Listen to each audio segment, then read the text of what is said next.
Assalamualaikum warahmatullahi wabarakatuh. Shalom. Perkenalkan, nama saya Cornelius Linux dengan NIM 1221479.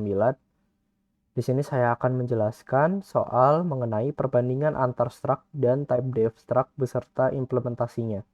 Di sini saya sudah memiliki contoh kode di mana saya menyiapkan sebuah struct node. Jadi sebelum itu mungkin saya menjelaskan terlebih dahulu apa itu struct node. Jadi struct itu berfungsi untuk membuat suatu record. Nah, record itu apa? Anggap aja kayak objek. Semisal manusia atau orang. Berarti objek orang itu memiliki tangan, kepala, mata, kaki. Seperti itu. Atau nama, bisa juga. Nah, seperti kepala, mata, tangan, kaki, nama, itu kita sebut sebagai properti. Dan juga orangnya itu kita sebut objek. Oke. Lalu, struct node ini berarti objeknya adalah node, propertinya adalah nama dan juga next. Di mana nama adalah string dan juga next merupakan pointer node. Lalu, ada juga typedef struct. Nah, seperti ini, typedef struct. Mungkin saya akan menjelaskan apa itu typedef terlebih dahulu. Jadi, typedef adalah suatu cara, suatu perintah untuk mengubah tipe nama dari suatu tipe data. Contohnya seperti ini. Saya memiliki integer, tipe data integer. Tapi saya ingin mengubah nama dari integer itu menjadi nama lain. Oke, misal saja pengen diubah jadi bilangan bulat. Seperti ini. Typedef in bilangan bulat.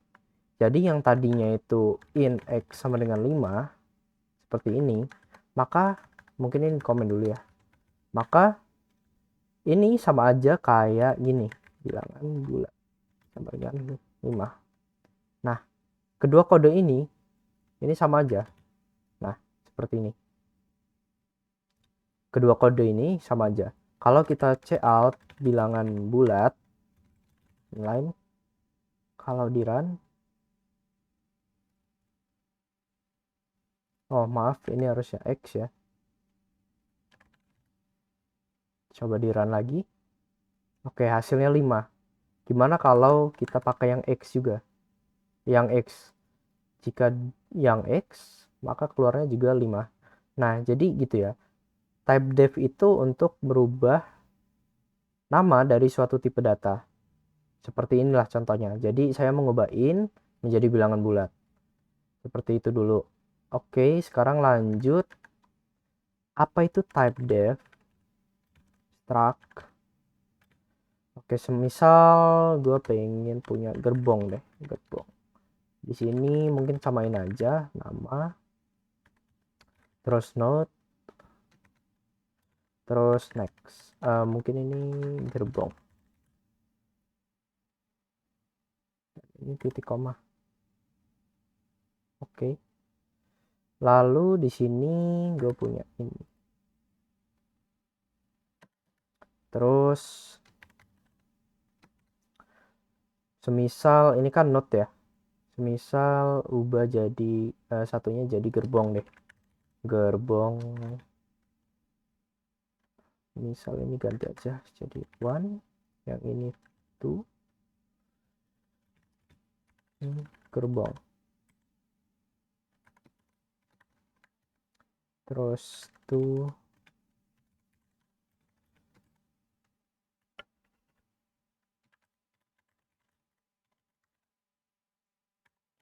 Oke, kita check out. Yang pertama adalah C1, dot nama. Lalu yang kedua adalah two dot nama. Oke, sampai saat ini Jadi di sini saya membuat dua node, yaitu one dan juga two, dimana yang one itu saya ambil dari struct node dan juga yang two itu saya ambil dari gerbong struct gerbong ini. Oke. Nah, di sini mungkin kelihatan sama aja ya. Terus coba kita run. Harusnya keluarnya seperti ini. Oke, Linus Cornelius dan 5-nya yang ini ya. Nah, setelah kita run, kita mendapat warning di sini. Warning, type def was ignored in this declaration. Di baris berapa tuh? 17. Di sini ya. Nah, ini maksudnya apa? Maksudnya kayak gini. Mungkin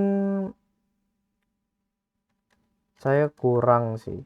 Jadi bakalan jelasin struktur dulu. Struktur dari type def. Struktur dari type def itu adalah type def. Kita ketik dulu. Habis itu yang pertama adalah tipe datanya apa.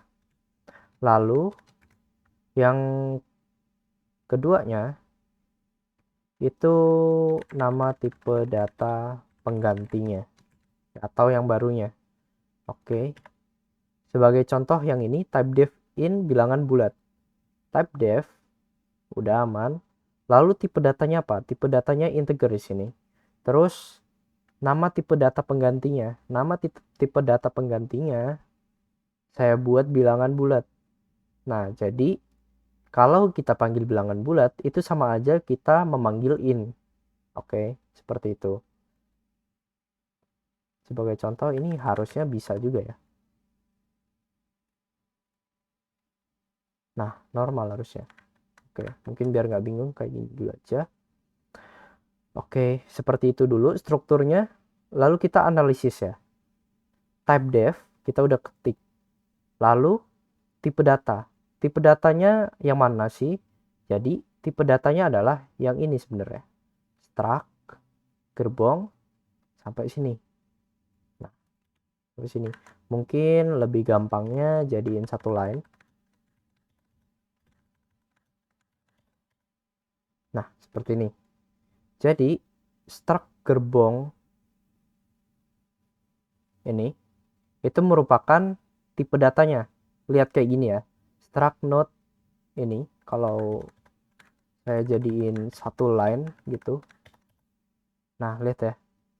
Jadi node struct node string nama node pointer next. Nah, ini kan sama aja kayak gini. Cuman penyebutannya itu beda.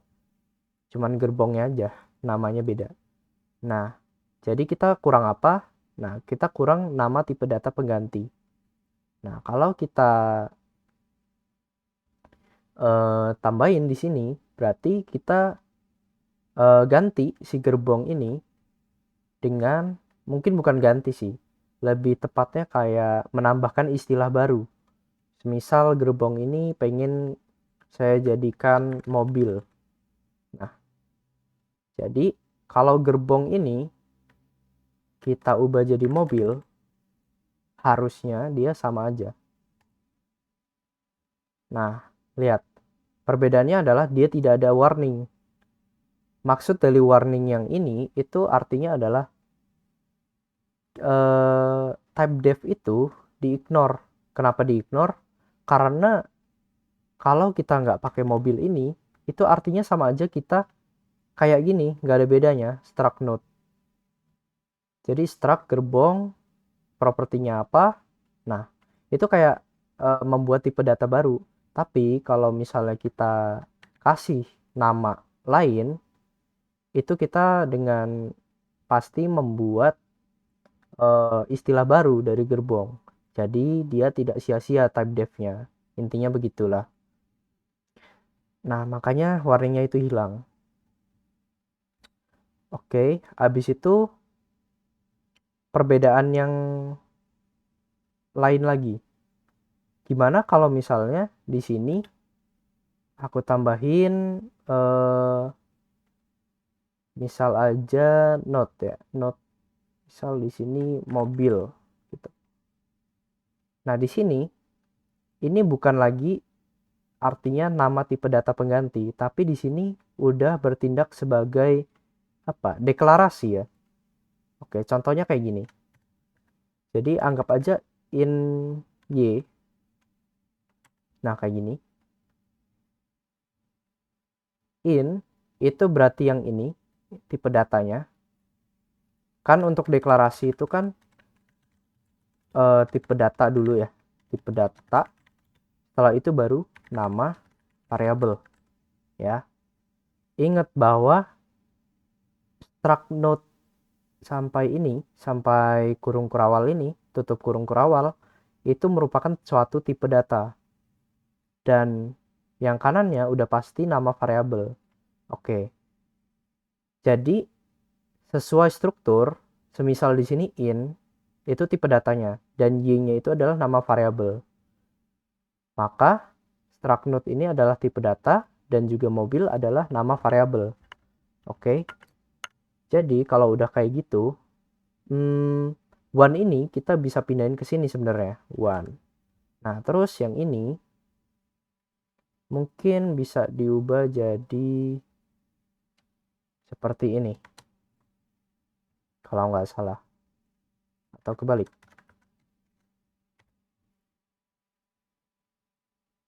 Oke, seperti ini. Nah, ini artinya pointer node. Nah, ini kalau kita jadiin gini, harusnya sama aja. Nah, sama aja. Kenapa? Karena saya membuat variabel one itu ada di sini. Jadi, nggak perlu lagi kita deklarasi di sini, karena one itu udah ada di sini. Oke. Jadi, mungkin perbedaan yang paling mendasar adalah type def struct itu merubah nama dari struct itu sendiri. Jadi, semisal di sini gerbong, saya bukan mengubah sih sebenarnya, lebih ke menambah istilah, menambah nama panggilan. Jadi bukan untuk mengubah, tapi untuk menambah panggilan, nama panggilan. Itulah ya. Mungkin opini saya seperti itu. Suatu perintah untuk menambah nama panggilan suatu tipe data. Jadi yang tadinya gerbong, saya tambahin nih istilah atau panggilan lain, yaitu mobil. Jadi mereka orang bisa, jadi siapapun bisa memilih antara memanggil gerbong atau memanggil mobil. Seperti ini. Nah, kalau semisal case-nya seperti ini, mobil itu sama aja kayak gerbong dong. Jadi, tidak ada salahnya kalau kita buat ini jadi gerbong. Dan yang kirinya itu jadi mobil. Itu nggak ada masalah. Nah, lihat. Sama aja. Oke. Terus, untuk yang truck sendiri, itu kita membuat membuat suatu record atau objek dengan properti sesuka kita. Ya, mungkin itu sih.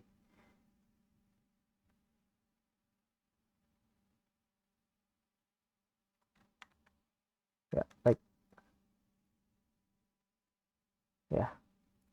Ya, mungkin itu saja dari saya. Mohon maaf jika ada salah kata. Jika masih belum paham, mungkin bisa diulang videonya. Saya tutup. Wassalamualaikum warahmatullahi wabarakatuh. Shalom.